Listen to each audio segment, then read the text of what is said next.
Okay.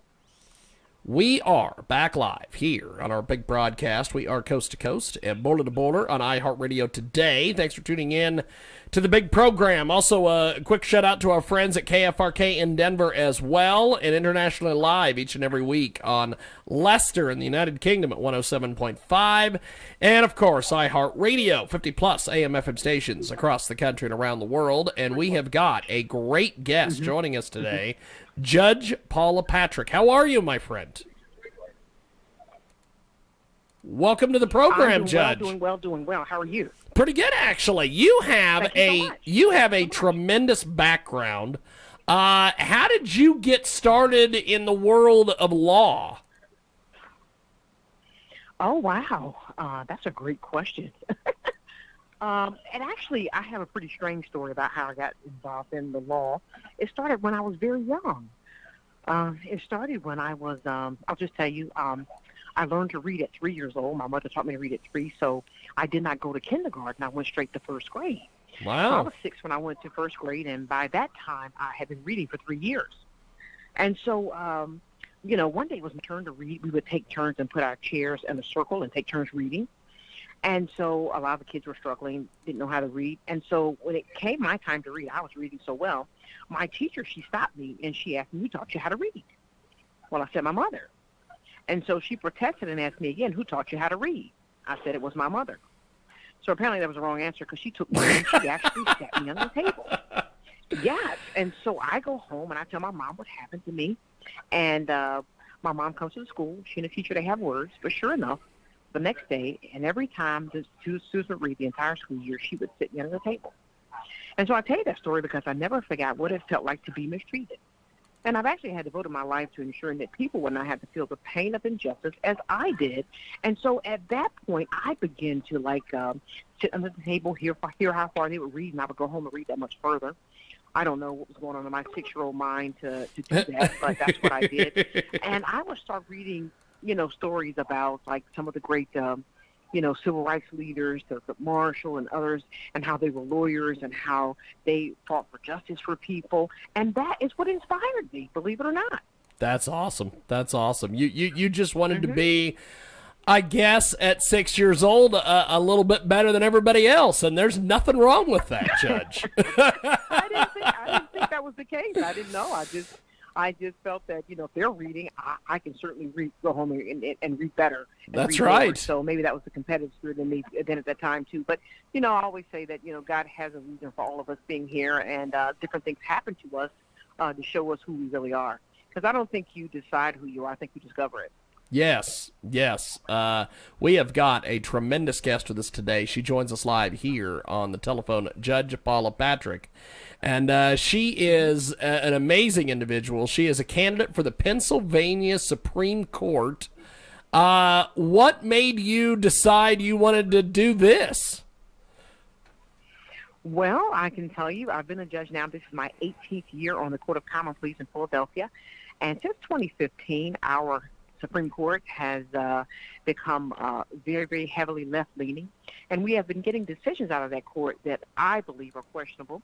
And just even last year, when things happened with our election here in Pennsylvania, where all eyes were on Pennsylvania, and our Supreme Court, just as Justice Clarence Thomas said, I believe should have heard the case, but I can't talk more about that. Yeah. That I'm just disturbed that we have justices that legislate from the bench, that really don't care much about our rule of law and our constitutions.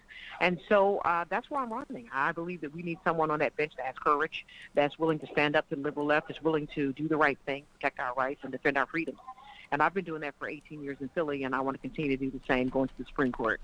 That's awesome. That's awesome. So talk to us a little bit about what it takes and kind of compare and contrast running for a judgeship, I guess, as compared to running for public office. Well, the thing about it is that judges, I'm in a state where judges, of course, are elected. So we have partisan elections. And so you declare your party Democrat or Republican. I am a Republican. And you can't your time to raise money and to campaign is limited, unlike the other offices running for governor, the state offices, things like that. We have a very limited window. Judges are elected every 2 years or every odd year here in Pennsylvania. And the other thing is that judges are so heavily bound by rules, what is called the Code of Judicial Conduct. So there's certain things that we can't talk about, certain things that we can't say. But we can certainly, go around the state, of course, and campaign and let people know who we are and why we are doing what we're doing. That's awesome. That's awesome. We have got a tremendous guest with us today. Judge Paula Patrick is with us. She joins us live here on the telephone, talking a little bit about some of the different things going on in the world around us. She is a candidate for Pennsylvania Supreme Court. Just an amazing individual. So becoming a judge, that is a heck of a deal. Yeah. What are some of the different things you've learned over your time being a judge and now running for the Pennsylvania Supreme Court? Well, I mean, I've learned quite a bit of things. Obviously, as a jurist on the bench, you deal with all types of people from all walks of life, all types of cases. And so I learned really that most people that come to court, they all want the same thing. They want a judge that follows the law. They want a judge that is able to do what is right before them. And that's all they expect, Democrat or Republican, rich or poor, black or white. That's what I've seen. And the other thing that I really value in what I've learned is I've learned the value of what it means to respect people, regardless of what background they came from, regardless of what they're dealing with, regardless of what they're facing. Everyone deserves a level of dignity and respect. And so, I've learned that we can't push that dignity. We call it the dignity domino, when when you just push back that and the person just really, goes off. Yes. So, those things are important because we're human and we're all people. That's awesome. That's awesome. I've learned that those things are important, when we talk about that and respecting one another. I mean, I think our society really needs that nowadays, where people tend to do and say anything and expect to, get away with it. But the fact is, I think that we, all deserve a level of respect and honor because we're all, I believe, children of God. So. That's awesome. That's awesome. So with all the with the process of running for this judge spot, when does the term start and when does it end? Yeah, the election here is May 18th, the primary election. I'm seeking to win my party's nomination. And so judges in Pennsylvania from the common pleas bench up, they are elected every 10 years. I'm actually on my second 10-year term in Philadelphia County. And so, of course, my term will start after this election, January 1st of 2022. Awesome.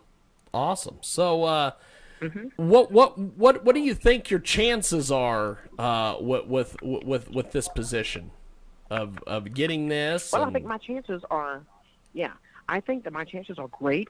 I do have two other competitors. However, I am the only candidate running that has been a judge for 18 years.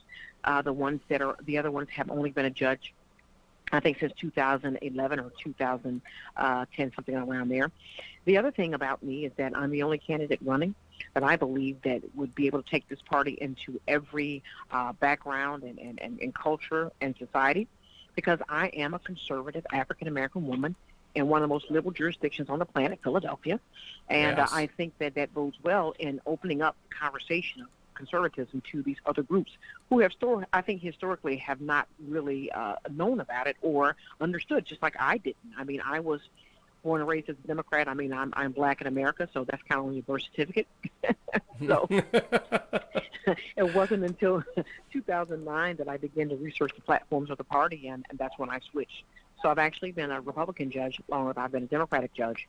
And I think that people deserve the opportunity to understand what's actually happening on the conservative side and what it means, as opposed to being swayed by the liberal left to demonize us, because I believe that we are the people who believe in the rule of law, who believe in our constitutions, and just still believe in the liberties and freedoms of our nation. That's awesome. That's awesome. Judge Paula Patrick with us today. She joins us live here on the telephone. And something I've always wanted to ask a judge, because we've I interview sports stars, and like I'll interview like boxers, and they'll make comments about how they watch boxing, and they will, their mind will kick in as to, this is what I would do if I was fighting that guy, or if I was fighting the other guy or whatever. Do you often do that with legal cases? When you hear about a legal case, do you go, this is what I would do? or is it just a situation of when I'm at work, I'm a judge, and when I'm off, I'm doing something else? Well, I just think that you bring to the table who you are. Yeah. So, obviously there are some shows I don't look at on TV.